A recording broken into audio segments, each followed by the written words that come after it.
अगर आप बेबाक और निष्पक्ष खबरें देखना चाहते हैं तो हमारे चैनल को सब्सक्राइब करें और बेल आइकन को दबाएं।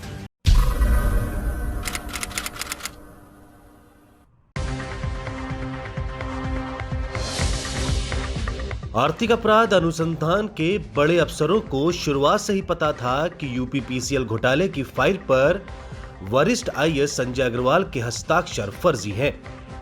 मगर संजय अग्रवाल कहीं यूपी के चीफ सेक्रेटरी न बन जाएं, इसके लिए इस संगठन ने लंबे समय तक इस बात पर ध्यान नहीं दिया।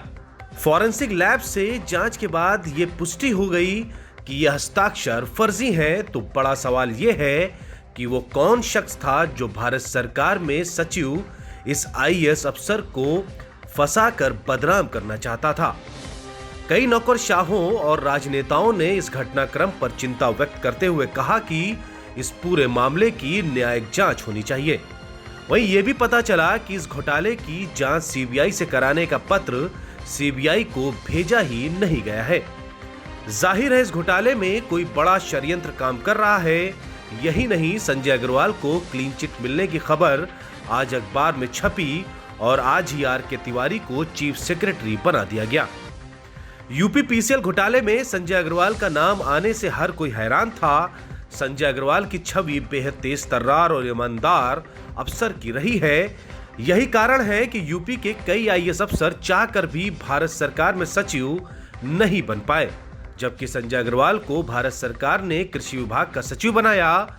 यूपी के अधिकांश आईएएस अफसर कहते हैं कि संजय अग्रवाल की कार्यशैली का कोई सानी नहीं है।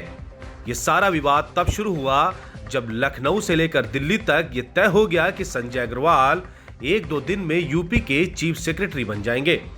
इसी बीच यूपीपीसीएल घोटाले की खबर सामने आ गई। हैरानी की बात यह थी कि डीएचएफएल में निवेश की शिकायत महीनों पहले हो गई थी, मगर जैसे ही संजय अग्रवाल का नाम चीफ सेक्रेटरी के लिए चर्चा का विषय बना, तभी इस घोटाले की बात सामने ला दी गई। ईओडब्ल्यू के आला अफसर इसमें टूल की तरह काम कर रहे थे। सूत्रों का कहना है कि ईओडब्ल्यू के डीजी आरपी सिंह को इसका इनाम यूपी के डीजीपी के रूप में बनाने का था।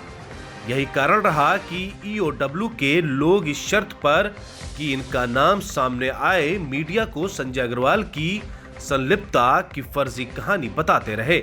यही नहीं, मीडिया को बता दिया गया कि इसकी जांच के लिए सीबीआई को लिख दिया गया है। सूत्रों का कहना है कि सीबीआई को इस जांच का लेटर आज तक नहीं भेजा गया, क्योंकि कई बार पूछने के बाद भी शासन का कोई अफसर ये बताने को तैयार नहीं है कि ये लेटर किस तारीख को भेजा गया, और ना ही वे लेटर की कॉपी देने को तैयार हैं।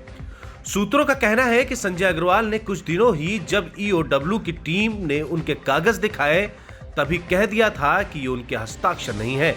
मगर तब भी कई दिनों तक जानबूझ तक उसे फॉरेंसिक लैब नहीं भेजा गया कि वहां से लिख कर ना आ जाए कि यह हस्ताक्षर फर्जी हैं। और जैसा ही भेजा, लिख कर आ गया कि यह हस्ताक्षर फर्जी हैं, ये भी ईओडब्ल्यू को तब भेजना पड़ा जब मामला हाई कोर्ट पहुंच गया। वरिष्ठ अधिवक्ता मोहम्मद हैदर का कहना है कि ऐसी कार्रवाई उन्होंने पहले कभी नहीं देखी।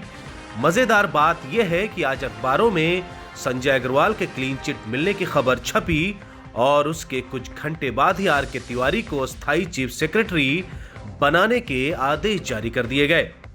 इससे इस बात की पुष्टि हो गई कि संजय अग्रवाल के फर्जी हस्ताक्षर करके उनको बदनाम करने के पीछे एक बड़ी साजिश थी। Bureau report 4PM news network.